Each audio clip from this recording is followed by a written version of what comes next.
Charles, thank you so much for joining us today. It's been a really interesting day here at Colorado Startup Week, and I would love to hear what your experience has been over the years with Colorado Startup Week, and why do you think it's important to our state? Yeah, I think Startup Weeks, I get to see them across the country, so I have a comparative opinion of kind of where we are today. People copy this startup structure that we have here. It's community building, all the things, the people we get involved, the volunteers. I met actually somebody just the other day out of New Zealand that, they're building their Startup Week based on Denver's Startup Week, right? So what I've been able to watch is our resilience. I think things have come and go. We look at what COVID has done to, businesses just in general. Funding sources, we get hot and cold here in the Denver metro area, call it the Front Range of Colorado. But what rings true is that we've got a group of entrepreneurs that are sort of born and bred here in this Front Range area that are exceptional. They're resilient, they know kind of how to reuse resources.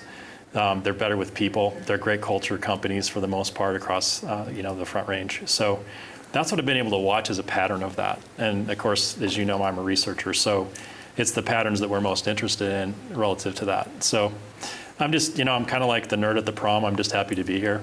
I get to see this on a continual basis, the people get involved. Maybe the fun thing for me is just I get to see, we've all been involved long enough that we've watched our kids go to college and we've got grandkids, and these are all the people involved in this when we first started, right? So I'm glad there's a new generation coming in because I got to see a little bit of that this week. So I feel like that every day. Right. It's really cool to see, the work that's being done now. I kind of say, I was kind of a slacker in my 20s. I'm seeing amazing work being done by people in their 20s and 30s. I'm like, wow, you got it going on. Yeah. Anyway, you lead TrueSpace. Tell us about TrueSpace and what the objective of the organization is. Yeah, TrueSpace.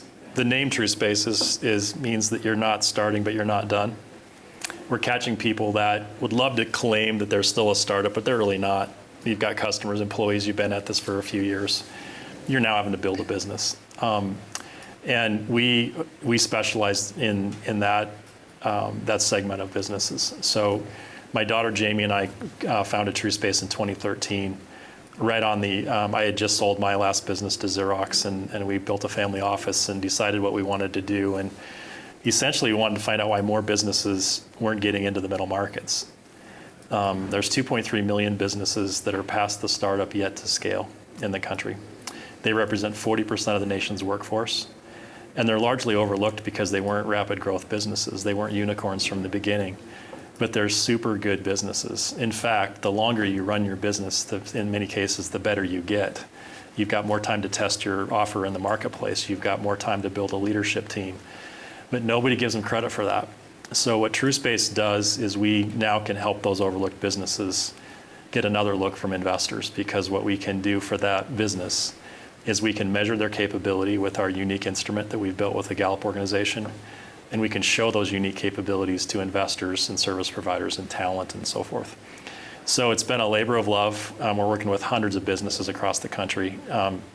And just watching a business that is 7 to 10 years old, thought they'd never get kind of another look from anybody, and kind of like dress up, bloom, you might say, and we're watching that in real time. So big time for me is that this is our way of giving back. We are a for-profit enterprise, but we're mostly just giving a lot of, because we had the capital and the time to do the research correctly. So what we've been able to do is to watch these companies over years develop new capabilities, and in that get new capital, new forms of capital, find new people, bring in new talent. And when they had kind of, I wouldn't say they'd throw in the towel, but they gave up. In many cases, they became lifestyle companies. So just imagine that 40% of the nation's workforce, 40%, 4 people out of 10 that you see on the freeway each day are going to a company that's between starting and scaling. 40%. It doesn't sound inspired. What doesn't sound inspired? To be in that, it's almost purgatory. Well, it is, and I think it's institutionalized purgatory. That's what I'm trying to change, is we let these companies go. This week, by the way, as much as I love it, There's things that I don't like about it, and we're still looking for fast growth and unicorns. They're not great job creators. There are very few of them that exist. Investors lose a ton of money. People lose all kinds of things when their businesses fail because they didn't have time to test them. When you get capital and you have to run a race real fast and you never tested the thesis of your offer, you're more likely going to fail. I am hearing more. I've just, and this is not scientific, it's all anecdotal, but I do hear more about building a successful business. And in fact, we had one founder say, don't talk to me about exit. Because you're going to talk about it being too soon. Right. And I've never done anything in my life that I was talking about the end when I hadn't even built it yet. Yeah. So. Well, I hope some of our work might be rubbing off in that way, because it's taken us 13 years to get them, to really get this data set built. Some things to consider. 4 out of 10 people work in these businesses. That might be uninspiring, but if you look inside these businesses, the thing that we can see is resilience. And what if you capitalize that versus capitalizing ideas? Yeah. And that's the idea. So how do we basically take the institution that's called it purgatory, called it, they got really pejorative names for this, the Walking Dead. There's all kinds of things that investors in particular call a business that's 7 years old that is growing at 10% per year. There's all kinds of like pejorative things because an investor is not going to potentially get their return on that. But what I'm trying to do with data, especially the science that we have at TrueSpace, and we have the largest data set in the country for companies like this, we built this with Gallup, is I can reintroduce them. I can change that narrative. And that's what I want to do. Well, I find it really interesting to look at operating system models in that when you start up and you're scrappy and you're small and you're just starting to get things going, how you operate is a great deal differently than when you need to scale. Yes. And so how do you look at that as far as what needs to happen in how you operate? So can I get a little nerdy on you a little bit? Is that okay? You bet. Okay, so we call this the science of business building. When we built the data structure for TrueSpace, I had ethnography because I had sold my business to Xerox, which was the Palo Alto Research Center, and a whole series of things on system dynamics. So I'm an aeronautical engineer, and here's what we knew. No matter where your business is, small, startup, scaling or not, it has a set of systems that we can measure how you're actually using the system. So, and in a business, there's a set of systems. We've determined there's 12 of them that we can measure. So, like your car, you drove here today, it has a set of systems, and how you respond to the braking system or the accelerator system or whatever is how you respond and react to it. Since the systems in these businesses already exist, in a startup, you're really not using them, to your point. You're not responding. You're just sort of chasing revenue, doing whatever you can, making stuff up. We know the drill. We've all, at least I've been there. But once you start understanding where the systems are, you can actually have fidelity in those systems, and you can start using them. And the 12 systems that we can measure are really what create this framework that we measures your business's capability with the 12 systems. A corollary that makes sense potentially to your viewers here is the medical profession determined that there's 11 systems in the human body. And that's how we take this complex organism of the human body and do 3 things. How do we learn about it? How do we diagnose? And how do we treat? So the cardiovascular system, the nervous system, digestive system are all pulled apart out of this very complex part of the human body, and we can learn, diagnose, and treat. Well, I do that with the 12 systems in the business that we can see with data today. I can see with data how you're utilizing those systems that we have. And that's the difference between starting, building, and scaling. And I can actually show you where you are in that cycle. We call it emerging, not starting, because I think there's a zone there. Heck, I know 15-year-old businesses that are still starting. You do too. Yeah.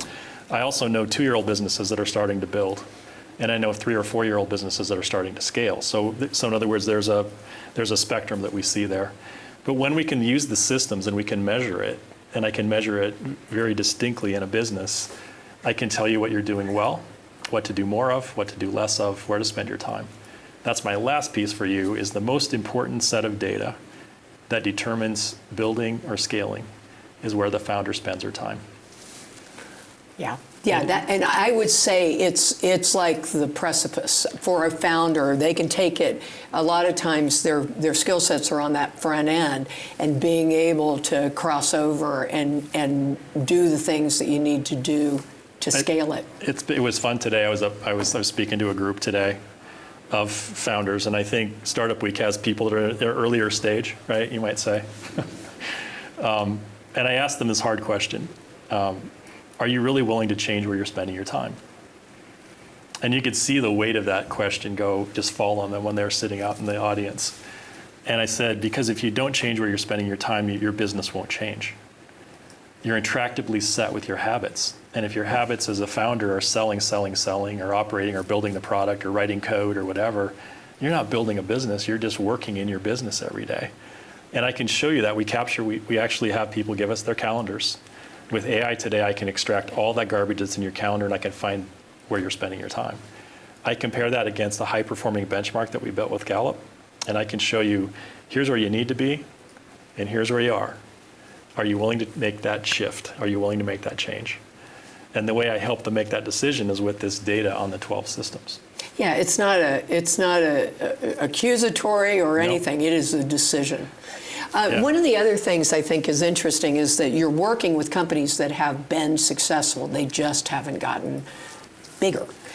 So you must also, I mean, what you're doing right is a critical measurement. And they never get that feedback. I mean, the loneliest damn job in the world, I mean, you know this from your experience, is running a company. Who are you going to go talk to about it? You know, maybe you crushed it today in a meeting. Is anybody going to tell you crushed it? No, nobody's going to give you any of that feedback. All you're going to hear about is all the stuff that's been screwed up in the dumpster fire that happened today or whatever. So this gives you a chance as a CEO to really see where you're excelling. So you're working with companies that just, they've got a good, solid foundation. They're just not growing because they're not approaching it in the right way. And then you've got the ones that are in chaos, that have a tiger by the tail, and they just are not sure how to wrangle it. So yes. How do you approach those two scenarios differently? I mean, I know you start with data.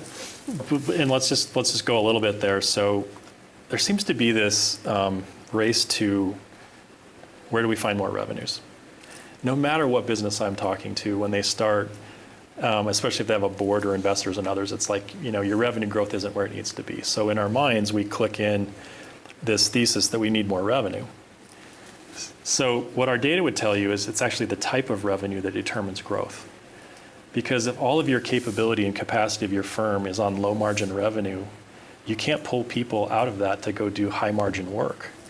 So the first place we start on both of those scenarios is, have you really identified the customer that you can support that meets the mission of the firm that you can make money with? And how much of your revenue is on that group of business, both product and service businesses? The highest performing businesses in our model, 80% of the revenue comes from that group. The lowest performing, the ones that are in chaos, 15 to 20%. Yeah, it makes sense. 80% of their time there. And by the way, it blows right into the CRM data, because we have this huge language model of CRM data now. And what I can look at is that the national average for high quality leads to close using HubSpot or Salesforce, those are the two systems we looked at, is about 17% close ratio. And so what happens in the board meetings is you come in and your revenues are low, and the board says you need more leads. And you click this in your head, I need more leads. So what do you do to need more leads? You have to spend more money on marketing, theoretically, digital, whatever it is, maybe more salespeople, and shove it into a process that's producing 17%, which means you're at 83% waste. You compare that to a competitor that you're up against that's closing 48 to 50% of their deals, and they're crushing you because they have less labor, less time. That's what we look at. We look at that before we look at revenues, chasing revenues. It's probably the worst thing you can do is to go convince somebody that I'm going to double my revenues this year. You're better off saying I'm going to grow 15% in revenues, but I'm going to change 50% of my margins. Right. You are speaking to the choir on that one, because it's how much do you close? I mean, and if your yield is so low, You're just spinning your wheels. And it's also a terrible work environment. Oh, that's where you see just horrible behaviors, because people do anything, and it's built institutionally into their compensation systems and all kinds of things, and reporting. I mean, you go to a cocktail party and people ask you what your revenues are. It's like this intractable concept that we can't get rid of. Yeah. And I'm trying to fix that with some data. You still want to talk about your revenues, don't get me wrong, but it's the how much revenue is coming from the customer that's going to help you grow your business. So in our research, we talk about two types of customers: high value and provisional. And in a startup, you need every customer you can get, because you're testing actually in a startup. But once you determine what kind of customer you want, the provisional customer comes in and does this to your business. They don't trust you at the beginning. They ask for discounts. They ask for working with just your special people. So what we started doing was measuring the difference in service between a provisional customer and a high value customer. And a provisional customer takes 400% more time. So four more emails versus one of the high value. You have to go through gyrations to get there, all the things that you did to get the revenue. At the end of it, they're lower margin. They were hard on your people, and they never give you a reference. Yeah. And yet we're chasing that revenue in businesses that are struggling to grow. Well, I also look at revenue as the result. What you're going after is customers, and hopefully you're going after customers, relationship customers, as opposed to transactional churn and burn customers.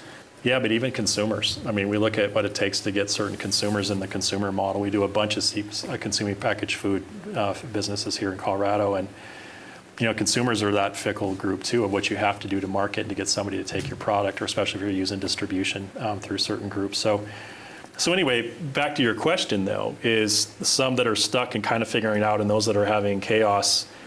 The common theme between both of those problems is in what we call the focus system. The reason we call it a system of focus is its goal is to increase the win rate in the market that you want. So the two super hard decisions you have to make. The first one is, am I in a market where I can win a higher percentage of my deals? Can I give it up? And the reason that's so hard is intractably as well, set in our thinking, is a broad addressable market. I've heard it so many times the last couple of days. And a lot of our investors are not entrepreneurs, they're investors. They're investing somebody else's money. They have no idea what that means. It just seems like I learned it in my MBA class or whatever. But when you have a large addressable market and you're small, you dilute all your resources across the market. What you got to find is the place where you can win a couple of deals consistently. That's how you get to 10 million, basically. And it's so counterintuitive to what we're doing today. So. Well, I certainly was going to finish up this conversation with, what's your biggest piece of advice? And I think I just got it. So I'm going to switch, and this will be my closing question. Whether you're in chaos or you're in a business that you've been running for a long time but really not growing, you've got 15 things to do, and there's probably 3 of them that are important. How do you advise? What are the important things that they need to start with? Because they're not going to change overnight. So I'll tee it up this way. When we looked at our research asking founders, and this is now 4,000 founders that we've been working with, what's the difference between mission, vision, and values? What's that construct to you? And we never, Dr. Sanagita Badal was our chief scientist at Gallup, and we couldn't find any patterns of their answers because they're all over the place. People think, well, it's vision, no, that's my mission, whatever. So to answer your question, what we really try to do is to say, what's your destination? To get clarity to this notion. So consider a destination is a flight of an aircraft. You're going to fly from Denver to Seattle, your destination is Seattle. There's clarity to that. I know when I'm going to land, what I'm trying to do, and put that destination within the next 12 to 18 months. And then put a plan in place every 90 days. Are you on track to get there? And get out of all the fanfare of this fancy reporting and figure out what it's going to take you to do that, but do it in a 90-day pattern. And just like an aircraft that might have to fly around a set of clouds, in 90 days you might have to make some adjustments. But what we're watching is a huge percentage of businesses can finally get to that destination. And then they can say, oh my gosh, we're realizing our vision, we're doing all those things, but if you don't get to the destination, you'll never get there. So be really, really clear of what that looks like. And that's what we've seen work countless times now with businesses we're working with. I think that's great advice, because you start at the destination and it comes all the way down to the to-do list, and a lot of businesses are starting with the to-do list and Exactly hoping right. for a destination. Exactly right. Exactly right. Thank you for your time today. Yeah, This was thank a you. great conversation. Yeah. I look forward to continuing conversations in the future. We do as well. So thanks for having us here.